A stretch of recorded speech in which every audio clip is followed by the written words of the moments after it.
ಎಲ್ಲ ಜನ ಬ್ಯುಸಿ ಇರ್ತಾರೆ. ಏನೋ ಒಂದು ರೂಪಾಯಿ ಆದಾಯ ಇಲ್ಲದೆ ನೀವು ಬೆಳಗ್ಗೆಯಿಂದ ಸಂಜೆವರೆಗೂ ಊರೂರು ಸುತ್ಕೊಂಡು ಹಿಂಗೆ ಆವಿಡ್ಕೊಂಡು ನಿಂತಿದ್ದೀರಲ್ಲ. ಯಾವ ಟೈಮಲ್ಲಿ ಹೆಂಗ್ ಚೇಂಜ್ ಆಗಿದ್ರೆ ಅಂತ ಗೊತ್ತಾಗಲ್ಲ. ಪ್ರಾಣಿಗಳೆಲ್ಲ ಆ ಥರ ಇಲ್ವಲ್ಲ ನೋಡಿ, ಎಷ್ಟೊತ್ತ ಕೂತಿದ್ವಿ, ಎಷ್ಟೊತ್ತಾಯ್ತು ಇವತ್ತು ಅಂತ.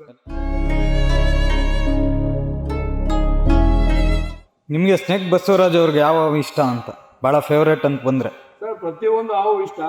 ಅಂದ್ರೆ ಜನಗಳಿಗೆ ಜಾಸ್ತಿ ಒಂದು ಖುಷಿ ಪಡೋ ಅಂಥದ್ದು ಈ ನಾಗರ ಒಂದೇ ಸರ್ ಜನಗಳಿಗೆ.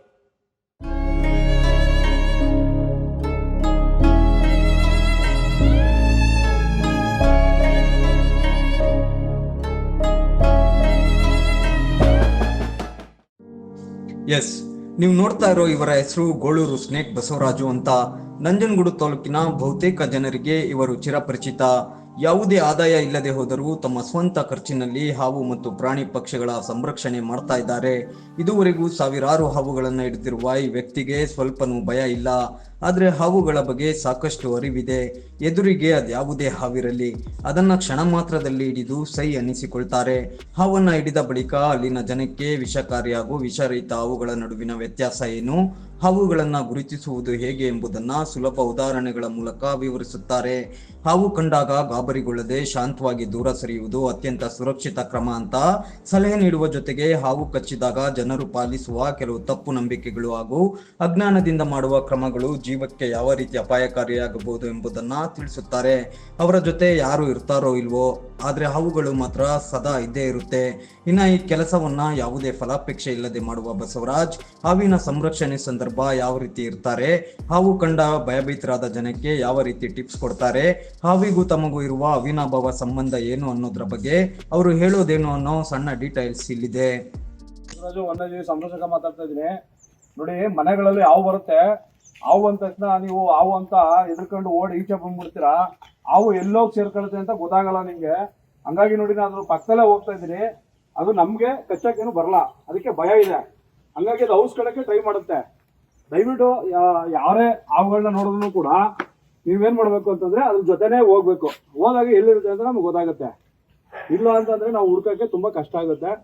ಮನೆಗೆ ಸಿಕ್ಕರು ಸಿಗುತ್ತೆ, ಸಿಕ್ಕಿದ್ರು ಇಲ್ಲ. ಹಂಗಾಗಿ ಹಾವುಗಳು ಬಂದಾಗ ನೀವು ಹಾವಿನ ಜೊತೆನೇ ಹೋಗಿ ನೋಡಿ. ನಾನು ಹಿಂದೆನೇ ಹೋಗ್ತಾ ಇದ್ದೀನಿ, ಅದು ನನಗೆ ರಿವರ್ಸ್ ಏನು ಬರ್ತಾ ಇಲ್ಲ. ಅದು ಅಂದ್ರೆ ನಾನು ಒಬ್ಬನೇ ಅಂತಲ್ಲ, ನೀವು ಬೇಕಾದ್ರೆ ಬರ್ಬೋದು. ನಿಮ್ ಕಡೆ ಅಟ್ಟಿಸ್ಕೊಂಡಂತೂ ಬರಲ್ಲ ಹಾವೋದು. ಯಾರಾದ್ರೂ ಬನ್ನಿ ಬೇಕಾದ್ರೆ, ನಿಮ್ ಕಡೆ ಬರಲ್ಲ ಅದು. ಸಾಮಾನ್ಯವಾಗಿ ಎಲ್ಲಿ ಔಸ್ಕೊಳ್ತವೆ ಅಂತ, ಈಗ ಅದು ಗಾಬರಿ ಆದಾಗ ಯಾವ ಥರ ಜಾಗ ಇಷ್ಟಪಡುತ್ತೆ ಅಂತ?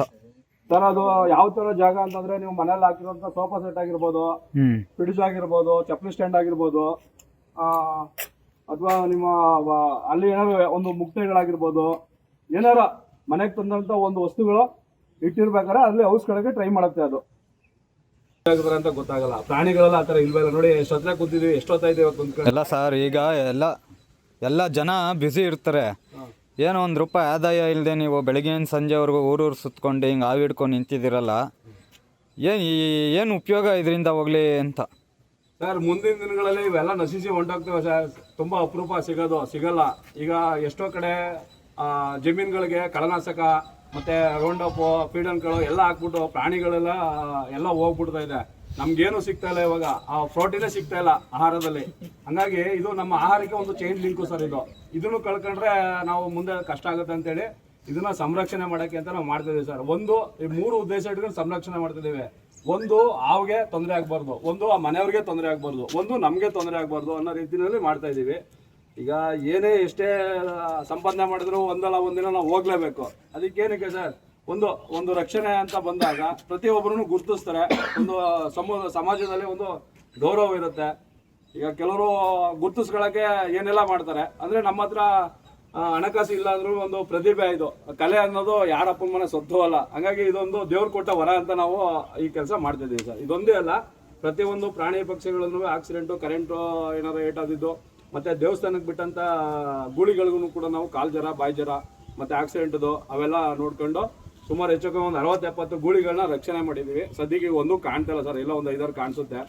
ಅದನ್ನು ಎತ್ಕ ಹೊಂಡೋಗ್ಬಿಡ್ತಾರೆ ನೈಟ್ ಅಂಡ್ ನೈಟು. ಯಾರು ಎತ್ಕೊಂಡು ಹೋಗ್ತಾರೆ ಗೊತ್ತಿಲ್ಲ.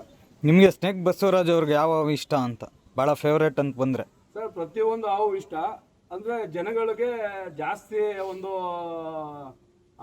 ಖುಷಿ ಪಡ ಅಂತದ್ದು ಈ ನಾಗರಾವ್ ಒಂದೇ ಸರ್ ಜನಗಳಿಗೆ. ನಾಗರಾವ್ ಏನಂದ್ರೆ ಇದೊಂದು ಎಡೆ ಇದೆಯಲ್ಲ, ಎಷ್ಟೋ ಜನ ಕೈ ಮುಗಿಯೋರು ಇರ್ತಾರೆ, ಪೂಜೆ ಮಾಡೋರು ಇರ್ತಾರೆ, ಮತ್ತೆ ಇದೊಂದು ತುಂಬಾನೇ ಜನಗಳಿಗೆ ಒಂದು ನಂಬಿಕೆ ನಾಗರಾವ್ ಅಂತಂತಂದ್ರೆ. ಅದು ಬುಸ್ ಕೊಡುತ್ತಲ್ಲ, ಏನು ಉದ್ದೇಶಕ್ಕೆ ಬುಸ್ ಕೊಡುತ್ತೆ ಅಂತ ಸರ್? ಸರ್ ಈಗ ನಾವು ಮಾತಾಡ್ತಾ ಇದೀವಿ, ಅದು ಮಾತು ಬರಲ್ಲ, ಅದರಿಂದ ಅದು ಸೌಂಡಲ್ಲೇ ನಾನಿದ್ದೀನಿ ಅನ್ನೋದೊಂದು ಅದು ಹೇಳ್ಕೊತದೆ ಸರ್ ಅಷ್ಟೇ.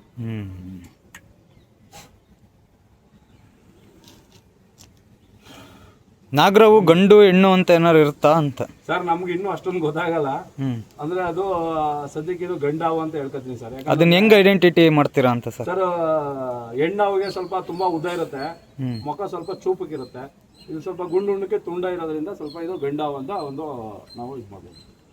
ಏನು ಎರಡಕ್ಕೂ ಡಿಫ್ರೆನ್ಸ್ ಹೆಣ್ಣು ಗಂಡಿಗೆ ಅಂತ?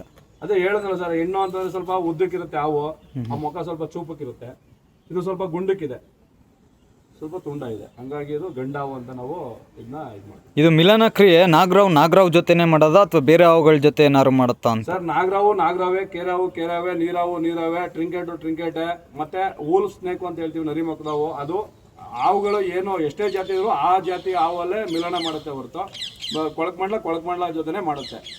ಈ ತುಂಬಾ ಈಗ ಕೆಲವ್ರು ಏನು ತಿಳ್ಕೊಂಡ್ಬಿಟ್ರೆ ಕೇರಾವ್ ಗಂಡು ನಾಗರಾವ್ ಹೆಣ್ಣು ಅಂತ ತಿಳ್ಕೊಂಡಿದ್ದಾರೆ ಸರ್. ಅದು ಇಲ್ಲ, ಆ ಹಾವುಗೆನೆ ಮಿಲನ ಮಾಡುತ್ತೆ. ಜೊತೆಗೆ ಒಂದು ಡೈರೆಕ್ಟು ಮರಿ ಹಾಕಂತ ಹಾವು ಹಸ್ರಾವು ಹಾಕುತ್ತೆ, ಶಾನ್ಭವ ಅಂತ ಹೇಳ್ತೀವಿ ಅದು ಹಾಕುತ್ತೆ, ಮತ್ತೆ ಕೊಳಕ್ಮಂಡ್ಲ. ಇವು ಮೂರು ಜಾತಿ ಹಾವುಗಳು ಕೂಡ ಡೈರೆಕ್ಟ್ ಮರಿ ಹಾಕಂತ ಹಾವು. ಇದೆಲ್ಲ ಮೊಟ್ಟೆ ಸರ್, ಇದೆಲ್ಲ ಮೊಟ್ಟೆ ಹಾಕ್ಬಿಟ್ಟು ಅದನ್ನ ಕಾಯ್ಕೊಳ್ಳಲ್ಲ, ಇದು ಹೋಗ್ಬಿಡ್ತವೆ. ಮರಿ ಬರೋ ತನಕ ಕಾಯೋದು ಅಂದ್ರೆ ಒಂದು ಹೆಬ್ಬ ಹಾವು, ಒಂದು ಕಿಂಗ್ ಕೋಬ್ರಾ, ಇವೆರಡು ಹಾವು ಮರಿಯಿಂದ ಮೊಟ್ಟೆಯಿಂದ ಈಚೆ ಬರೋವರೆಗೂ ಕಾಯುತ್ತೆ. ವಿಷದ ಪ್ರಮಾಣ ಮರಿಲ್ ಜಾಸ್ತಿ ಇರುತ್ತಾ ದೊಡ್ಡದ್ರಲ್ಲಿ ಜಾಸ್ತಿ ಇರುತ್ತಾ ಸರ್? ಈಗ ನಾವು ವಯಸ್ಸಾಯ್ತಾ ಶಕ್ತಿ ಕಡಿಮೆ ಆಗುತ್ತಲ್ಲ ಸರ್, ಹಂಗೆ ಅದನ್ನು ಅಷ್ಟೇ ಬೆಳವಣಿಗೆ ಆಯ್ತಾ ಸ್ವಲ್ಪ ಅದಕ್ಕೂ ಕಡಿಮೆ ಆಗುತ್ತೆ ಸರ್. ಅಂದ್ರೆ ಮರಿಲ್ ಜಾಸ್ತಿ ಇರುತ್ತೆ, ಸ್ವಲ್ಪ ಜಾಸ್ತಿ ಇರುತ್ತೆ.